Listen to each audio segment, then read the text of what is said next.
आज के तेजी से बदलते शैक्षिक परिदृश्य में उच्च गुणवत्ता वाली शैक्षिक सामग्री तक पहुंच बढ़ाने के लिए ओपन एजुकेशनल रिसोर्सेज, जिन्हें हम OER भी कहते हैं, महत्वपूर्ण भूमिका निभाते हैं। एक शिक्षाविद और एक शिक्षार्थी के रूप में हमारे लिए यह समझना आवश्यक है कि इन संसाधनों के उपयोग और साझाकरण को नियंत्रित करने वाले कानूनी ढांचे क्या हैं। नमस्कार, मैं डॉक्टर जितेंद्र पांडे। आज हम चर्चा करेंगे OER के बारे में, और इस लेक्चर के दौरान हम कॉपीराइट, फेयर यूज और पब्लिक डोमेन जैसे कई महत्वपूर्ण अवधारणाओं पर चर्चा करेंगे। हम लाइसेंसिंग के महत्व, विशेष रूप से ओपन लाइसेंसेस और क्रिएटिव कॉमन लाइसेंसेस पर ध्यान केंद्रित करेंगे। इस सत्र के अंत तक आपको OER लाइसेंसिंग की जटिलताओं की स्पष्ट समझ होगी, यह सुनिश्चित करते हुए कि शैक्षिक संसाधनों का स्वतंत्र और कानूनी रूप से साझा और पुनः उपयोग किया जा सके। मुझे उम्मीद है कि आपको यह सत्र सूचनात्मक और रोचक लगेगा।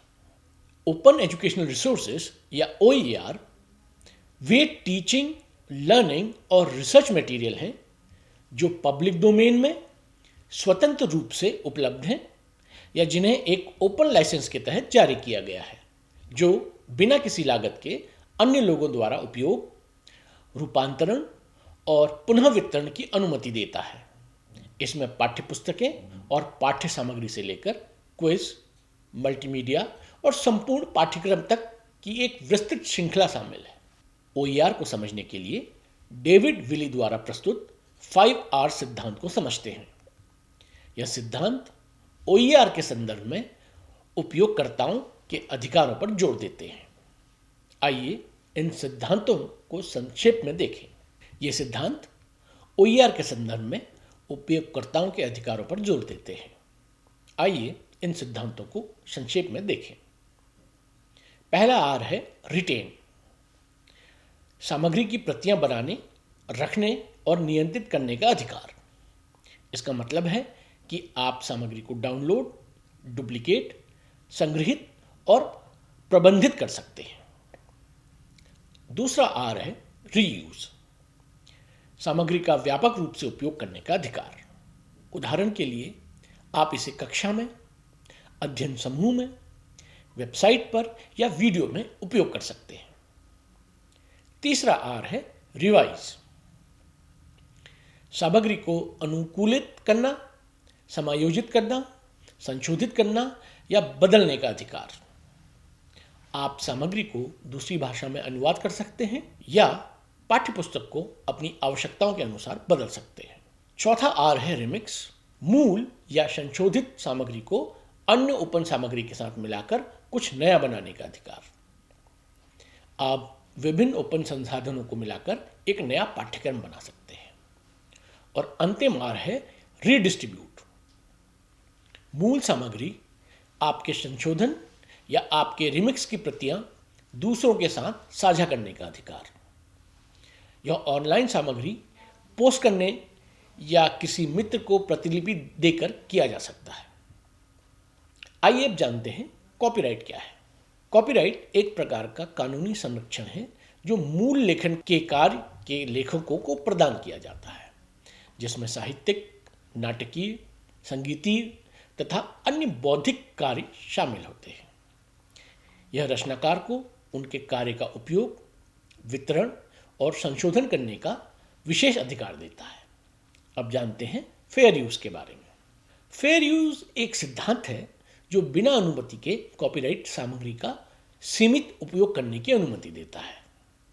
इसमें आलोचना, टिप्पणी, समाचार रिपोर्टिंग, शिक्षण और अनुसंधान जैसे उद्देश्य शामिल हैं।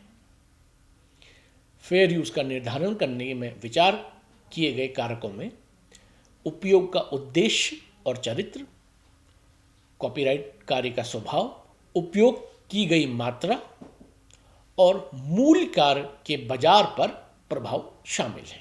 अब हम बात करते हैं पब्लिक डोमेन या सार्वजनिक डोमेन के बारे में। पब्लिक डोमेन में मौजूद कार्य कॉपीराइट द्वारा संरक्षित नहीं होते और किसी भी व्यक्ति द्वारा स्वतंत्र रूप से उपयोग किए जा सकते हैं। एक कार्य विभिन्न कारणों से पब्लिक डोमेन में प्रवेश कर सकता है, जिसमें कॉपीराइट की समाप्ति, रचनाकार द्वारा उसके अधिकारों का त्याग या कार्य का कॉपीराइट सुरक्षा के मानदंडों को पूरा नहीं करना शामिल है। पब्लिक डोमेन कार्य नए OER सामग्री बनाने के लिए मूल्यवान संसाधन होते हैं। आइए अब जानते हैं लाइसेंसिंग क्यों महत्वपूर्ण है। लाइसेंसिंग यह स्पष्ट करता है कि कार्य के उपयोग और प्रतिबंधों से जुड़े परमिशन क्या हैं, जिससे दूसरे के लिए इसे साझा करना, रिमिक्स करना और निर्माण करना आसान हो जाता है। शिक्षकों और सृजनकर्ताओं के लिए लाइसेंसिंग यह सुनिश्चित करता है कि उनका कार्य कानूनी एवं स्वतंत्र रूप से दूसरों द्वारा उपयोग किया जा सके, जिससे व्यापक प्रसार और सहयोग को बढ़ावा मिलता है। सही लाइसेंसिंग सृजनकर्ताओं के अधिकारों की रक्षा भी करता है, जबकि नियंत्रित साझाकरण और पुनः उपयोग की अनुमति देता है। अब हम बात करते हैं ओपन लाइसेंस की। ओपन लाइसेंस एक कानूनी उपकरण है जो सृजनकर्ताओं को कुछ या सभी अधिकारों को जनता को प्रदान करने की अनुमति देते हैं, जबकि कुछ अधिकार बनाए रखते हैं। इन्हें साझाकरण और सहयोग को सुविधाजनक बनाने के लिए डिज़ाइन किया गया है, जिससे परमिशन को इंगित करने का स्पष्ट और माननीकृत तरीका मिलता है। सामान्य ओपन लाइसेंस में GNU general public licence GPL, Apache licence और क्रिएटिव कॉमन लाइसेंस शामिल हैं। आइए बात करते हैं क्रिएटिव कॉमन लाइसेंस के बारे में। क्रिएटिव कॉमन या कि जिसे हम CC से दर्शाते हैं, क्रिएटिव कॉमन लाइसेंस ओपन लाइसेंसों का एक सेट है जो सृजनकर्ताओं को उनके कार्य के परमिशन और प्रतिबंध निर्दिष्ट करने की अनुमति देता है। CC लाइसेंस के 6 मुख्य प्रकार होते हैं। सबसे अधिक अनुमति देने वाले CC BY से लेकर सबसे प्रतिबंधात्मक CC BY NC ND तक। प्रत्येक लाइसेंस प्रकार उपयोग, वितरण और संशोधन के विभिन्न स्तरों की अनुमति देता है, जिससे सृजनकर्ताओं के लिए उनकी आवश्यकताओं के अनुसार सही लाइसेंसिंग चुनना आसान हो जाता है। अब हम जानते हैं क्रिएटिव कॉमन लाइसेंस के प्रकार। तो सबसे पहला प्रकार है क्रिएटिव कॉमन एट्रीब्यूशन लाइसेंस, जिसे हम CC BY भी कहते हैं। CC BY सबसे अधिक अनुमति देने वाला क्रिएटिव कॉमन लाइसेंस है। यह दूसरों को आपके कार्य का वितरण, रिमिक्स, अनुकूलन और निर्माण करने की अनुमति देता है, यहाँ तक कि व्यावसायिक उद्देश्यों के लिए भी, बशर्ते वे आपके मूल निर्माण को श्रेय दें। दूसरा लाइसेंस है creative common attribution share alike licence, जिन्हें हम CC BY SA भी कहते हैं। CC BY SA दूसरों को आपके कार्य का रिमिक्स, अनुकूलन और निर्माण करने की अनुमति देता है, यहाँ तक कि व्यावसायिक उद्देश्यों के लिए भी, बशर्ते वे आपको श्रेय दें और उनके नए निर्माण को समान शर्तों के तहत लाइसेंस दें। तीसरा क्रिएटिव कॉमन लाइसेंस है creative commons attribution non commercial share alike licence, जिसे हम CC BY NC SA भी कहते हैं। CC BY NC SA दूसरों को आपके कार्य का गैर व्यावसायिक रूप से रिमिक्स, अनुकूलन और निर्माण करने की अनुमति देता है, बशर्ते वह आपको श्रेय दें, उनके नए निर्माण को समान शर्तों के तहत लाइसेंस दें। चौथा लाइसेंस है creative common attribution non commercial licence, जिसे हम CC BY NC भी कहते हैं। CC BY NC दूसरों को आपके कार्य का गैर व्यावसायिक रूप से रिमिक्स, अनुकूलन और निर्माण करने की अनुमति देता है, हालांकि उनके नए कार्य को समान शर्तों के तहत लाइसेंस नहीं करना अनिवार्य नहीं है। Creative commons attribution no derivative licence, जिसे हम CC BY ND कहते हैं। CC BY ND पुनर्वितरण की अनुमति देता है, दोनों व्यावसायिक और गैर व्यावसायिक, बशर्ते कि इसे अविकल और पूरे रूप में श्रेय दिया जाए। छठा क्रिएटिव कॉमन लाइसेंस है creative common attribution non commercial no derivative licence, जिसे हम CC BY NC/ND कहते हैं। CC BY NC/ND 6 मुख्य लाइसेंसों में सबसे प्रतिबंधात्मक है, जो दूसरों को आपके कार्य को डाउनलोड करने और साझा करने की अनुमति देता है, बशर्ते वे आपको श्रेय दें, लेकिन इसे किसी भी तरीके से बदल नहीं सकते या व्यावसायिक रूप से उपयोग नहीं कर सकते। इसके अलावा एक और लाइसेंस है, 7वां, जिसे हम क्रिएटिव कॉमन जीरो लाइसेंस कहते हैं, CC0। CC0 लाइसेंस को नो राइट रिजर्व लाइसेंस भी कहा जाता है। जब कोई सृजनकर्ता CC0 को उनके कार्य पर लागू करता है, तो वे अपने कॉपीराइट और संबंधित अधिकारों का अधिकतम सीमा तक त्याग रहे होते हैं। इसका मतलब है कि कार्य पब्लिक डोमेन को समर्पित है और कोई भी इसे बिना किसी प्रतिबंध के उपयोग, संशोधित, वितरित और निर्माण कर सकता है। आइए हम समझते हैं पब्लिक डोमेन, ओपन लाइसेंस और ऑल राइट रिजर्व कॉपीराइट के बीच के भेद को समझते हैं। पब्लिक डोमेन में कार्य कॉपीराइट सुरक्षा से मुक्त होते हैं और बिना किसी प्रतिबंध के किसी भी उद्देश्य के लिए उपयोग किए जा सकते हैं। ओपन लाइसेंस, जैसे कि क्रिएटिव कॉमन लाइसेंस, सृजनकर्ताओं को उनके कार्य के उपयोग के लिए अनुमति निर्दिष्ट करने की अनुमति देते हैं।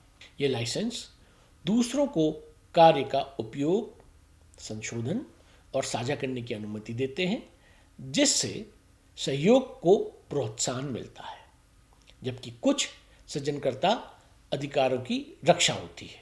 ऑल राइट रिजर्व कॉपीराइट, सभी अधिकार सुरक्षित कॉपीराइट के तहत सृजनकर्ता को उनके कार्य का विशेष अधिकार प्राप्त होता है। दूसरों को कार्य का उपयोग, प्रतिलिपि बनाना या वितरण करने के लिए अनुमति प्राप्त करनी होती है, जिसमें लाइसेंसिंग समझौते या शुल्क शामिल हो सकता है। अब हम चर्चा करते हैं क्रिएटिव कॉमन लाइसेंस की कॉम्पेटिबिलिटी के बारे में। क्रिएटिव कॉमन या CC लाइसेंसों की कॉम्पेटिबिलिटी का तात्पर्य उनकी कानूनी संघर्ष के बिना विभिन्न कार्यों में संयोजित या एक साथ उपयोग किए जाने की क्षमता से है। CC लाइसेंस साझा करने और रचनात्मक कार्यों के पुनः उपयोग को बढ़ावा देने के लिए डिज़ाइन किए गए हैं, जबकि सृजनकर्ताओं को यह निर्दिष्ट करने की अनुमति देते हैं कि उनके कार्य का अन्य लोगों द्वारा कैसे उपयोग किया जा सकता है। कॉम्पैटिबिलिटी यह सुनिश्चित करती है कि विभिन्न CC लाइसेंसों के तहत लाइसेंसिंग कार्य को बिना किसी शर्तों के उल्लंघन के एकीकृत या रिमिक्स किया जा सके। उदाहरण के लिए, कुछ CC लाइसेंस अधिक अनुमति देने वाले होते हैं, जैसे CC BY, जो बिना किसी प्रतिबंध के उपयोग की अनुमति देते हैं, बशर्ते श्रेय या क्रेडिट दिया जाए, जबकि अन्य जैसे CC BY NC व्यावसायिक उपयोग को प्रतिबंध करते हैं। कॉम्पैटिबिलिटी को समझना सृजनकर्ताओं को उनके कार्य के सही लाइसेंसिंग चुनने में मदद करता है और ऑनलाइन साझा सामग्री के विविध पारिस्थितिक तंत्र को सुगम बनाता है। स्क्रीन पर आपको अडेप्टर का लाइसेंस चार्ट मिलेगा, जो आपको यह चुनने में मदद करता है कि आपके कार्य के लिए उपयुक्त लाइसेंस मूल सामग्री के लाइसेंस के आधार पर कौन सा है। इसे कैसे समझें? हरा बॉक्स दर्शाते हैं कि आपके अनुकूलन के लिए निर्दिष्ट लाइसेंस का उपयोग करना उपयुक्त है। पीले बॉक्स का मतलब है कि यह तकनीकी रूप से अनुमति देते हैं, लेकिन रिकमेंडेड नहीं है। यदि उपयोग किया गया तो कॉम्पैटिबिलिटी को अलग अलग शर्तों के तहत कई कॉपीराइट के रूप में चिन्हित करें। जो गहरे भूरे बॉक्स दर्शाते हैं कि आपके अनुकूलन के लिए आपको निर्दिष्ट लाइसेंस का उपयोग नहीं करना चाहिए। यह चार्ट यह सुनिश्चित करता है कि आप अपनी रचनात्मक सामग्री पर सही लाइसेंस लागू कर रहे हैं, जबकि मूल सामग्री के लाइसेंस द्वारा निर्धारित शर्तों का सम्मान कर रहे हैं। लाइसेंसिंग से जुड़ी कई चुनौतियां होती हैं। सबसे पहले, प्रत्येक OER रिसोर्स से जुड़े लाइसेंसिंग शर्तों को पूरी तरह से पढ़ना और समझना महत्वपूर्ण है।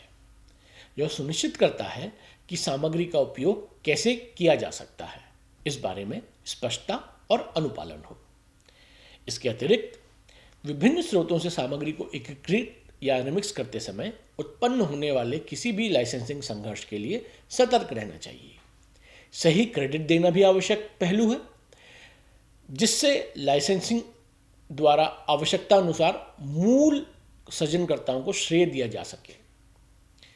जिन मामलों में लाइसेंसिंग शर्तें या संभावित संघर्षों के बारे में अनिश्चितता होती है, कानूनी सलाह लेने की सलाह दी जाती है, ताकि इन जटिलताओं को प्रभावी और नैतिक रूप से नेविगेट किया जा सके।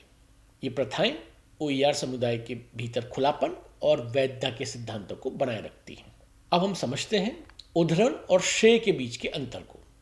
इन दोनों के अंतर को समझना महत्वपूर्ण है। उद्धरण मुख्य रूप से एक शैक्षिक उद्देश्य की पूर्ति करता है, जिससे स्रोत के बारे में विस्तृत जानकारी प्रदान की जाती है, ताकि अन्य लोग मूल्य कार्य का पता लगा सकें और सत्यापित कर सकें।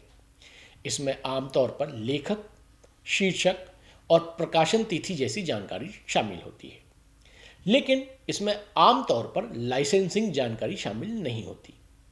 उद्धरण का उपयोग कार्य के एक सीमित हिस्से को उद्धृत या पैराफ्रेज करने के लिए किया जाता है और कार्य के अर्थ को बदलना नहीं चाहिए।